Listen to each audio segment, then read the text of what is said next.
And we live. So yeah, welcome to my channel. And so I've had this channel for a number of years now. I think since like 2011. If you go back to my first video that I posted on the channel, it was posted back in 2011 when I was managing artist, Bloemfontein artist, Kelvin K to be particular. And I've always had this channel. I've never really put up a lot of content on it.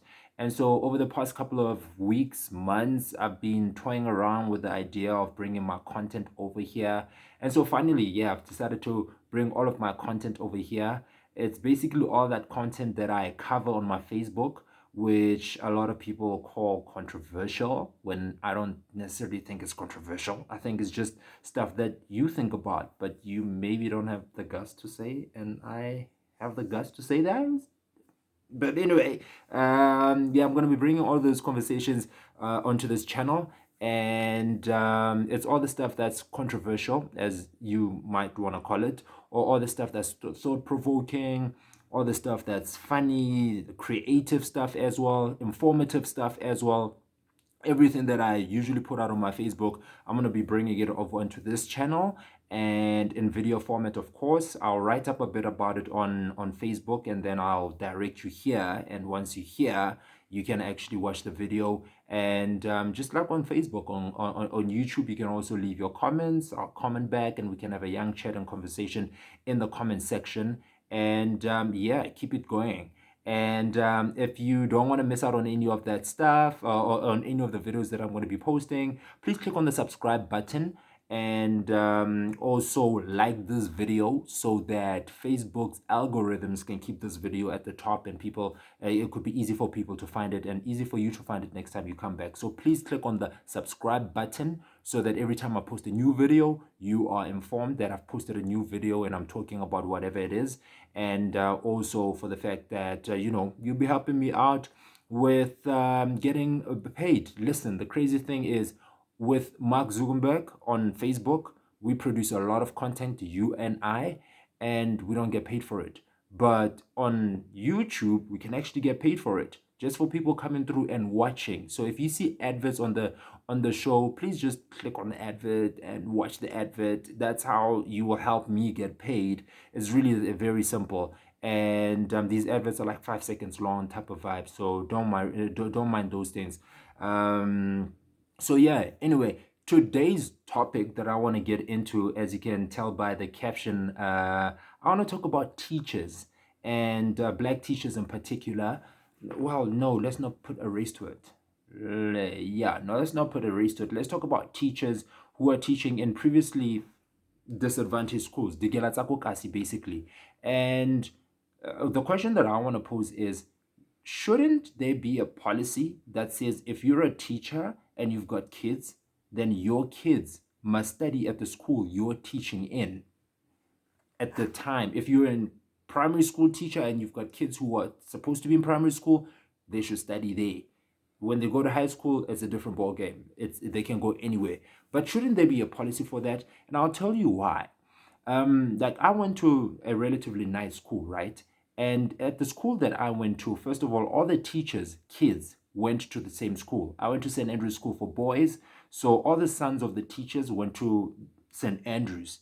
And all the sons, yeah. And that indirectly also instilled a sense of responsibility from the teachers. I'm not trying to say the teachers in township schools are not responsible, but I'm going somewhere with this. That instilled a certain level of responsibility from the teachers, where the teachers are like, if my kids are studying here, then I'm going to uphold a certain bar, and I'm going to demand that bar from my colleagues as well, because my kids go to school here. So I don't want to compromise my kids' schooling, right? But if your kids don't go to school where you are teaching, your commitment to the school might just be only as far as your salary. Now, I'm speaking on assumption. Nothing is factual here. This is just me starting a conversation around this. And when it comes to, the relationship between teachers and kids, if you investigate that a little bit more, you realize that if teachers in a school, like I played basketball, I was big on basketball in school, and Mr. Maswabi, our Sesotho teacher, was responsible for basketball. And he knew nothing about basketball, but he was responsible for basketball. But that instilled a certain sense of pride in me and my basketball teammates to be at that school because we had a really dope basketball team. And, the same went for the guys who played rugby.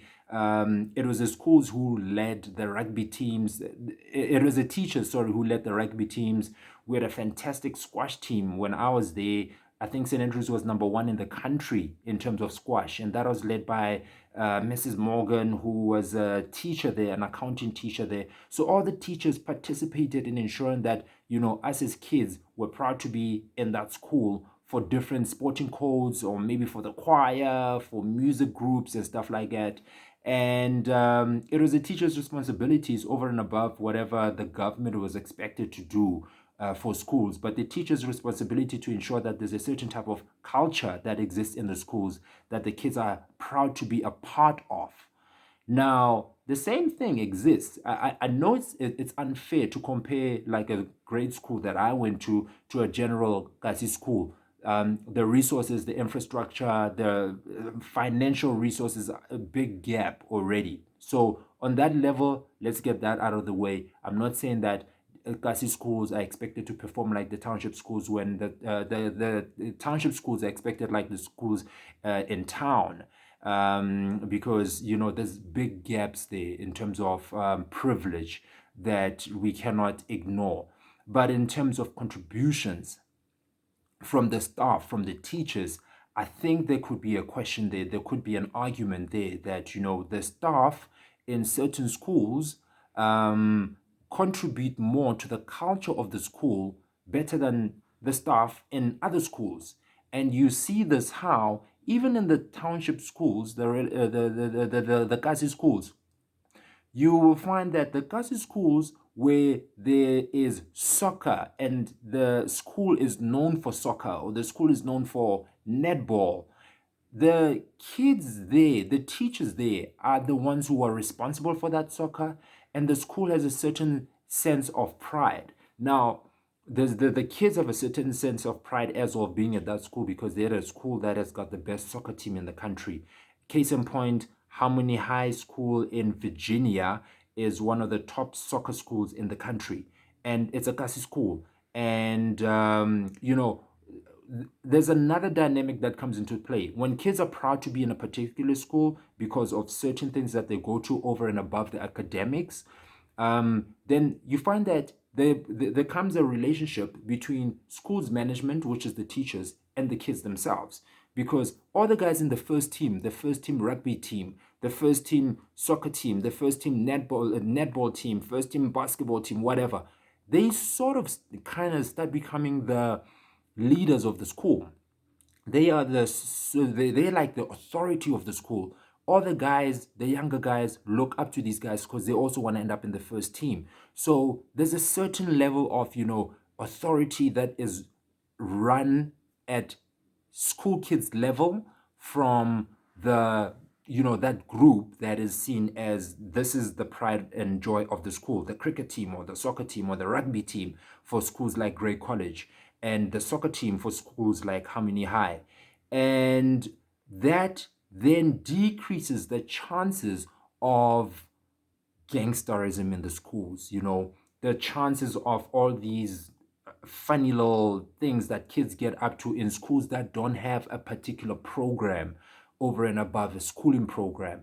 And those programs, whose responsibility is it? It's not necessarily the government's responsibility. The government is not going to come down and say, we're going to send somebody from the Department of Education to start soccer in this school. It's the teachers that have to take on that responsibility.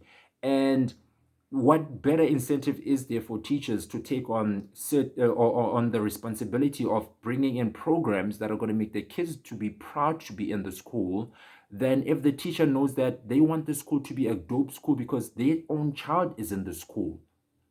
I think I think there could be a relationship there where if you're a teacher and you take your kid to the school you're at, you're more likely going to contribute at a certain level than if your kid is not there. Then, if your kid is at another school where you're like, my kid is going to that school, and after school I've got to pick up and I have to go to St. Andrews because my kid is playing cricket. So I have to go watch my kid playing cricket. And you're not playing your role in your school. Whereas you could be building a dope cricket team in your school as well to go and play against St. Andrews. So I think there could be a relationship there. I mean, if it exists, where there's a law that exists that if you're a counselor of a particular area, you need to live in that area. You can't be a counselor of, like, where I'm from, Bloomside, and go live in the suburbs in Bayswater. You have to live in that area in order to understand what the people of that area are going through. So with the teachers as well, I think, it's about time we start investigating the idea of teachers actually sending these kids to the schools that they teach in. And I think the bar would be raised in terms of, the pride and the programs that the teachers could come up with in those schools. But this is just my opinion. What is your opinion? What are your views? Maybe I'm cross comparing things that are incomparable. I'm not comparing apples to apples. Whatever your views are, leave your comments in the comment section, and let's have a conversation about this and tell me what you think. And tag your teacher friends as well. Let's find out what they think about this idea. But I really think I would advocate for an enforcement of that kind of law, that if you're a teacher in this school, your kids must go to the school that you're teaching in for as long as you're teaching there. But like I say, I could be wrong. You tell me what you think in the comment section. Don't forget to hit the like button for this video so that the algorithms can keep the video at the top and other people can see it and we can all have a conversation and contribute. And don't forget to subscribe for my next conversations. So yeah, let's have a young chat in the comment section.